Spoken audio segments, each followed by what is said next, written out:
Redditors who work at remote places like forest officers, oil rig workers, etc. What creepy things have you noticed while at work? I work on North Sea oil rigs on an ad hoc basis, off the coast of Scotland. Wouldn't say anything was particularly paranormal creepy, but it can be very unsettling weird place.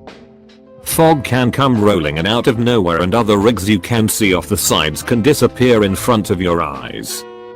Sometimes you can't see the walkways 6 feet in front of you, or if you're walking over grating you can't see the sea below your feet, about 60 meters down from feck to sea, but you can hear it, albeit muffled.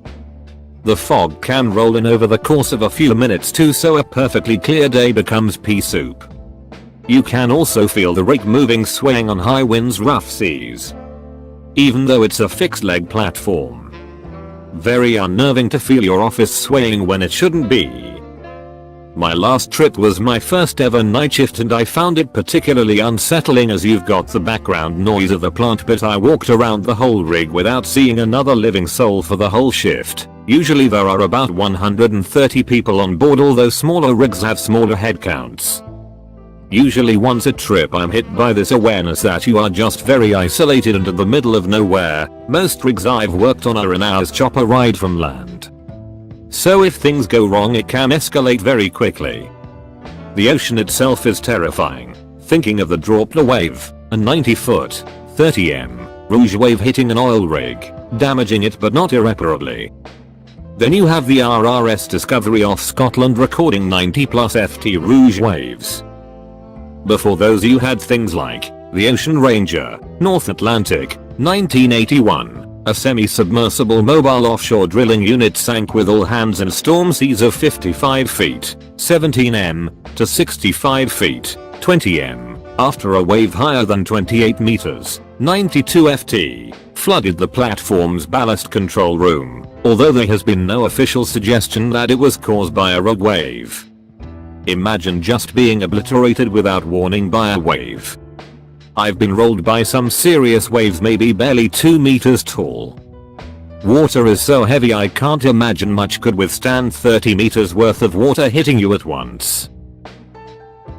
When I was 15 years old, I was doing my 4 AM newspaper delivery round on bicycle.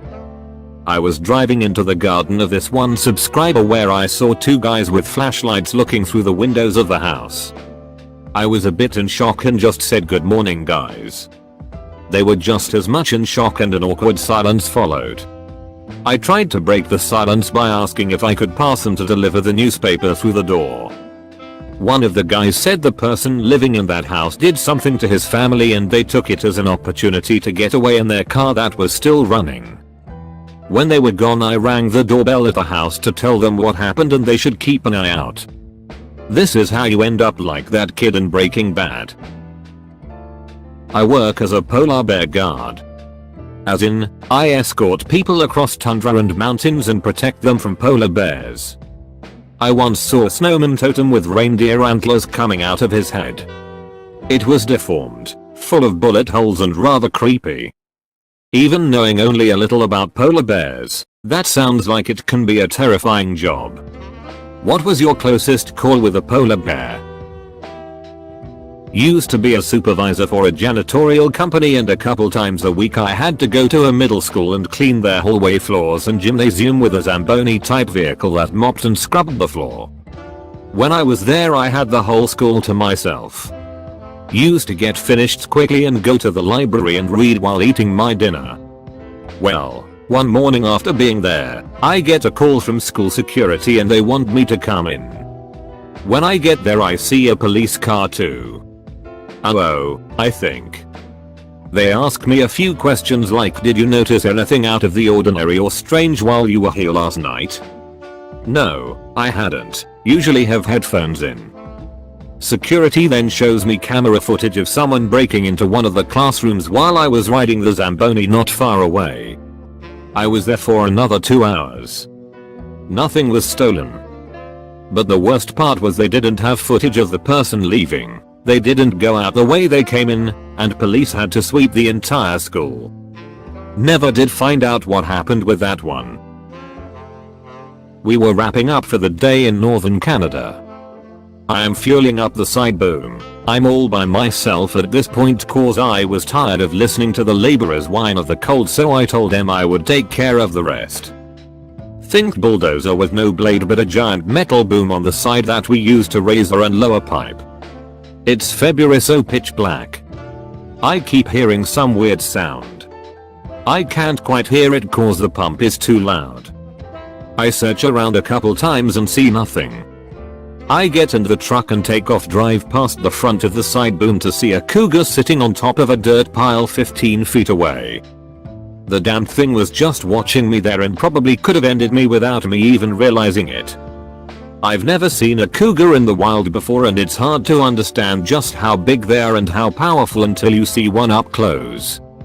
That thing leaped off the 6-foot pile and probably didn't touch ground for 15-20 ft.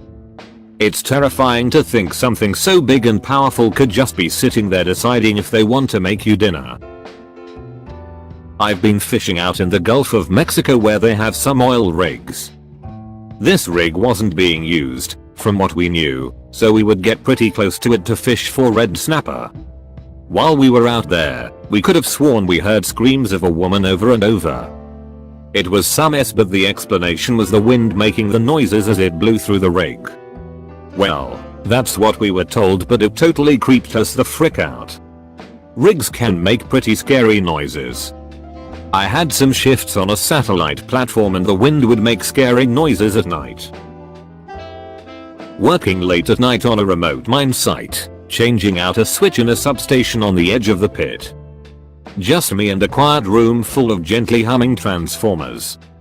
I finish up and head for the door and I see 3 pairs of red eyes staring through the window. Nothing else visible, just blackness and 3 sets of red eyes. Turns out goat's eyes reflect red at night, and they like staring in windows. The goats who stare at men. Working on ships. There was one night I was on a ship sailing through Alaskan waters. And it happened to be my first night ever seeing northern lights. I can't believe how awesome that was. It made the sky clear, made the night look like it was dusk. We were able to see clearly for miles. Few buddies and I hit the roof, or what we call Lido deck, at 1 AM just to gaze at it. An hour or so in, there were 6 of us on top, nearly the entire crew now. A big white spotlight shines at us. We were near land, but where the spotlight was above the water and it wasn't low enough to be on a ship. This was very high up. It shined on us for about 15-20 seconds. Once the light turned off, we looked to see what it was. Saw nothing, no trace of an aircraft or anything. Couple minutes go by and the same light shined on us. This time it was on the other side of our vessel, above mountains. Still, unable to see what it was.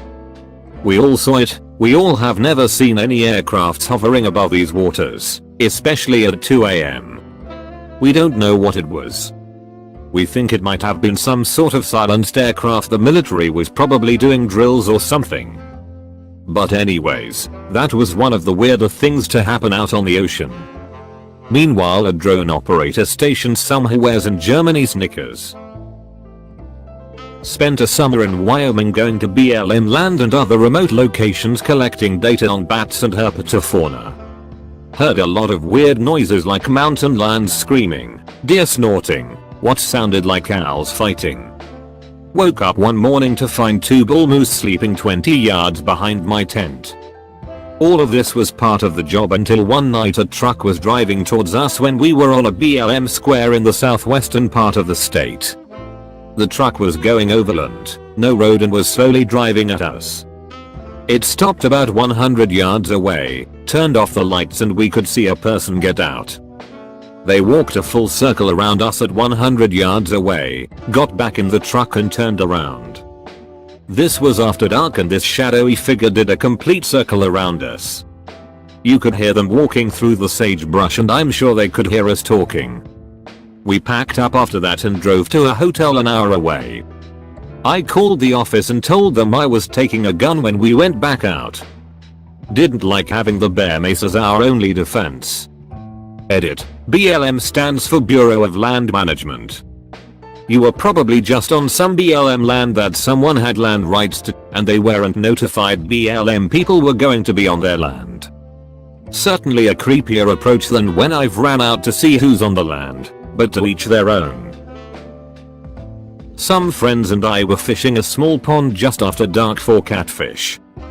We started to hear sounds coming off the water like someone throwing softball-sized rocks, but they were coming from all over the pond. We thought someone was messing with us and we called out a few times for them to stop, but we eventually got freaked out and left.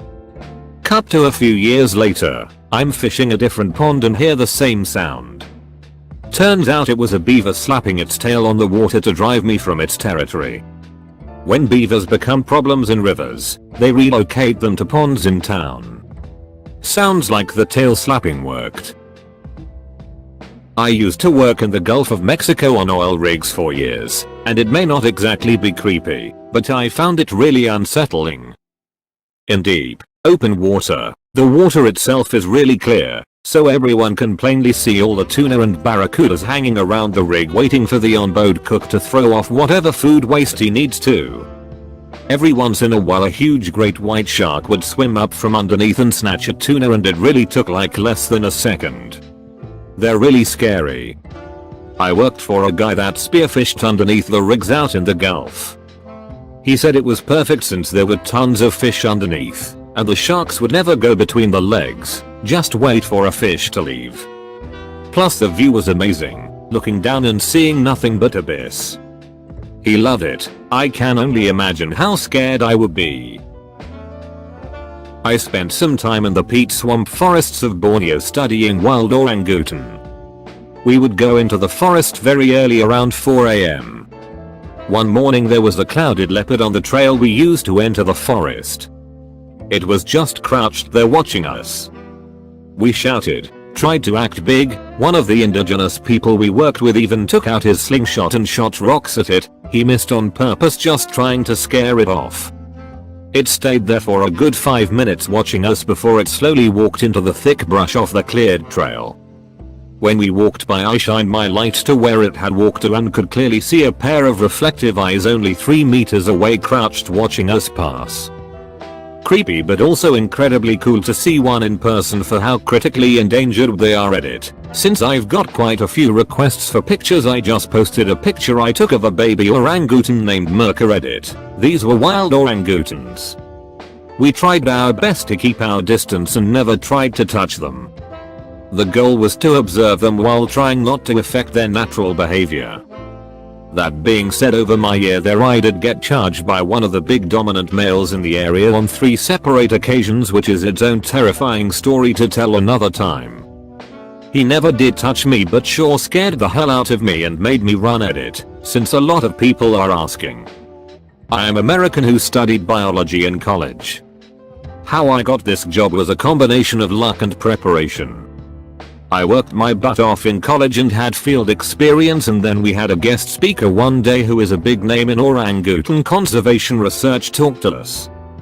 I had always wanted to go to Borneo and got to speak with her after the talk and discovered that she needed 2 students to go do research for a year after graduation. She interviewed me and the rest was history. I do want to mention to anyone considering this field that it is hard work.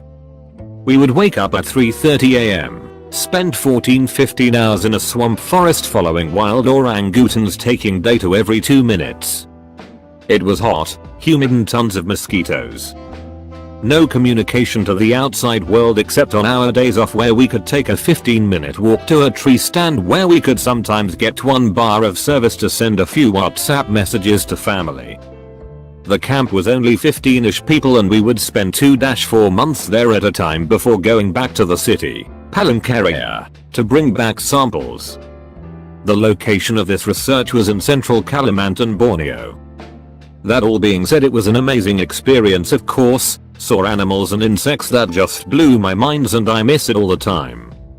Happy to answer some more questions in PMs as low as I'm not flooded. I hunt you. We can literally see you, bud. I hiding.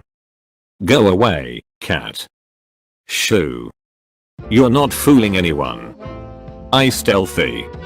No. Go away. I am detected. I retreat slowly. You live this day, and I go elsewhere. There it goes. Hey, shine that light to make sure it actually left. I shine, I hunt you. I was the creepy occurrence. I live on a ranch off of a quite dirt road. Our distant neighbors, nearest house is about 1 mile away as the crow flies, have had issues with people stealing things out of their outbuildings and storage sheds in the area. It was also late in the year, so it was starting to get dark around 6 p.m. So as a result, every time I would see headlights go down our road, I would watch to make sure they weren't stopping on the property. One evening I see a vehicle going very slowly down the road and come to a stop at the end of our driveway, about 120 yards from our front porch. The vehicle is parked right in front of a 60s pickup I have parked, so I think whoever it is might be looking to steal it, or just looking over the property. Whatever the case, I decide to put on a black coat and grab my rifle to go investigate. It's dark out, so I stay out of the headlights of the vehicle so I can get close. I can tell it is a white van, but I don't see anything else distinguishing about the van. When I'm about 50 yards away, the van backs up and turns into our driveway. I freeze as the headlights wash across me standing in the middle of my driveway. And I see the reflective FedEx logos on the side of the van. Needless to say, the FedEx driver probably s his pants as he suddenly sees a dark figure standing in the middle of a field, in the dark, holding a rifle. Surprisingly, after I try to give a friendly wave and smile, he continues up the driveway to the house, and I get to explain the situation and we both have a laugh. So that's how I got to be the creepy guy in some FedEx delivery driver's story. Nice break from some of the darker stories here. Well placed tale. I spent several seasons working at a remote field camp in Antarctica. Over 1,000 kilometers from the main station in McMurdo. Every once in a while, a skua bird or Antarctic tern would accidentally end up following one of the small planes, Twin Otter, out to our camp. Once there though, they'd basically be stranded with no way to get back to the coast. I'd get out of my tent some mornings and see a lonely tern circling overhead, knowing it was a dead bird flying. It was quite creepy.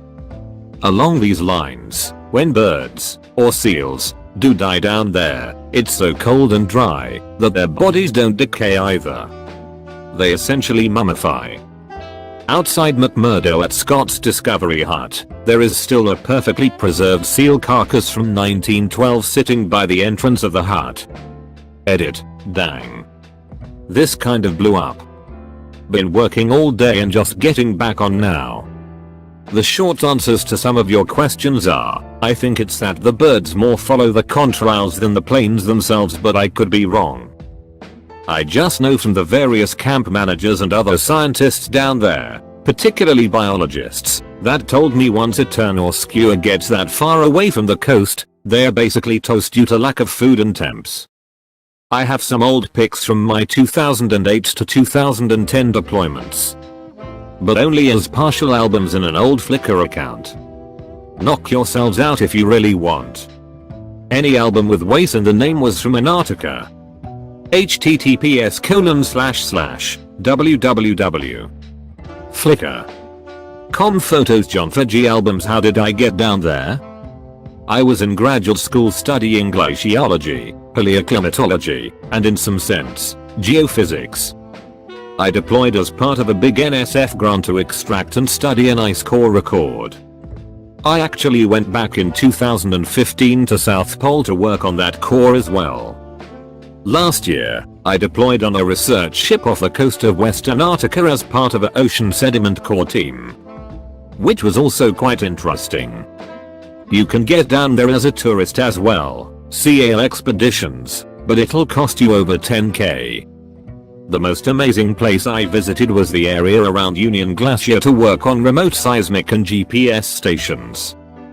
We flew all over to tiny exposed rocks in the middle of nowhere.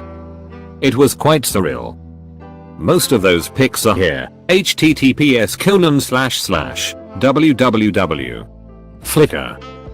Com photos Jomfaji album /72157628321851875. I watched the thing at least once a season, as is tradition.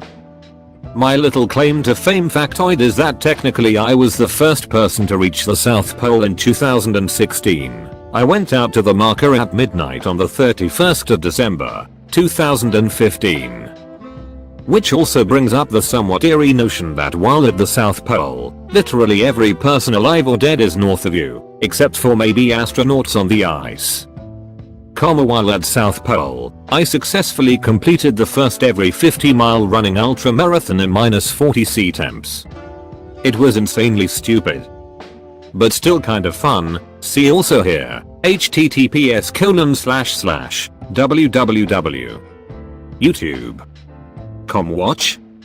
V equals NGYU888. What's my job now?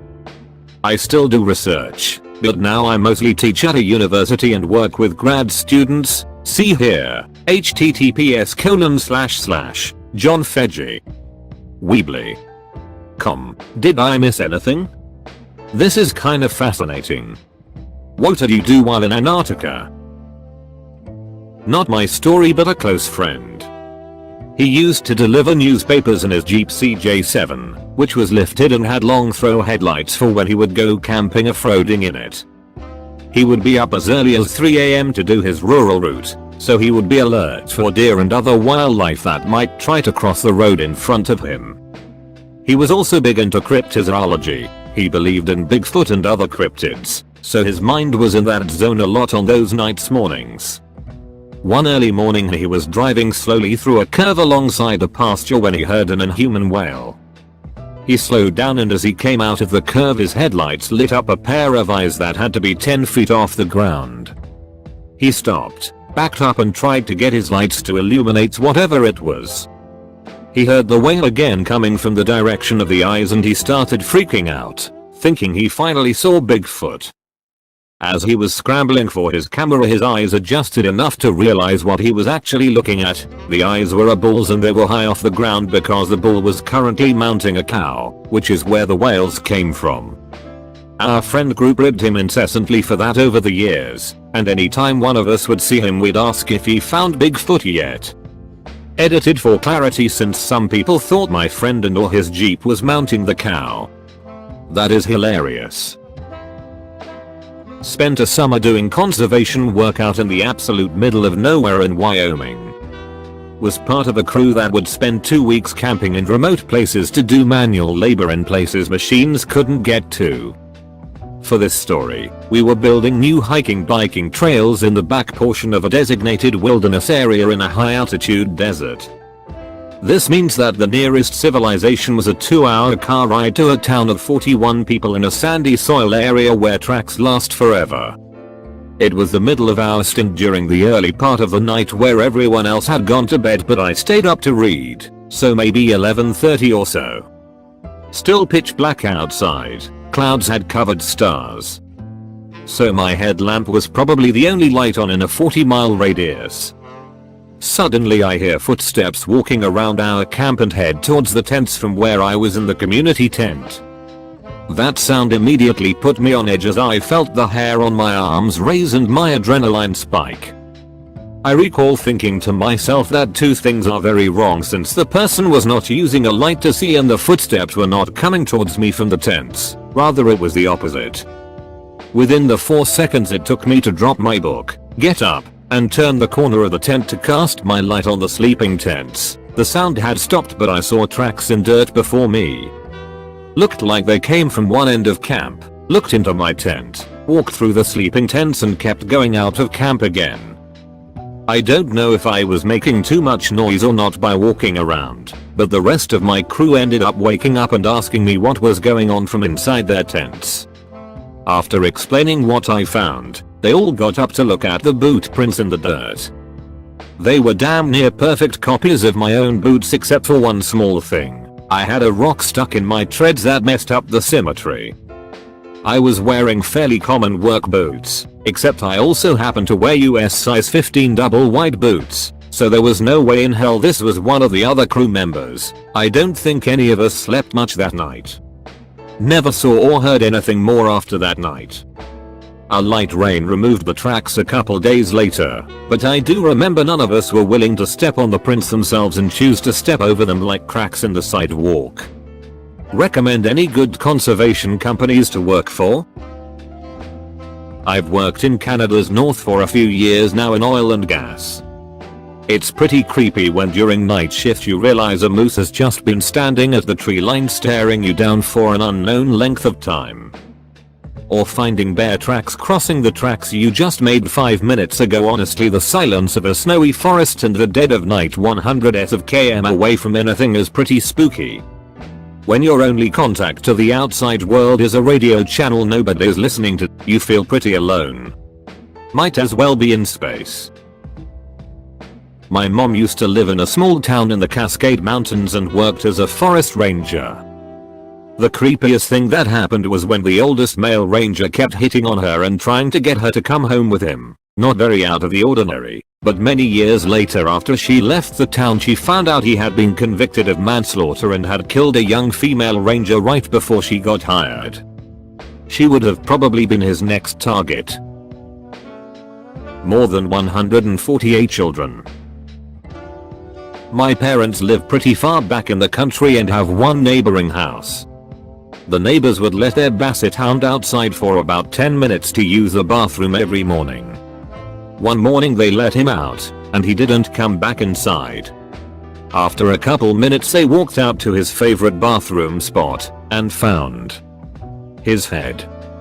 Judging from the tracks, a mountain lion had ambushed him and apparently torn his head off before carrying the body away. What I thought was the creepiest part was that the family hadn't heard a sound. Edit. Fixed spelling of basset. It's amazing what can happen in such a short amount of time and so close to, if not at, home. This is absolutely terrifying. I can't imagine seeing this happen to any animal, let alone a pet that I consider to be part of my family. I work for a medical examiner and used to be on the graveyard shift alone.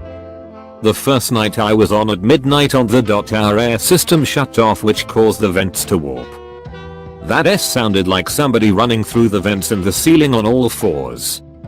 Thankfully I got used to it lol, but def creepy at first. Another night we lost power and stupid me watching a horror movie working so hard almost s my pants when everything went dark and knowing that a room with around 30 dead bodies in it was walking distance away. That one I stayed in my car for. Not to mention the constant long dark red lit hallways. Glad I'm not on overnight now. Edit. Thanks for the silver, kind stranger. My first silver on Reddit. It only took 5 years and lots of lurking. Look at me now, mom.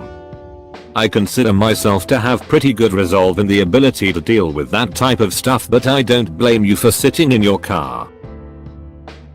We have a PTO pump spot that comes out of a canal for our rice fields.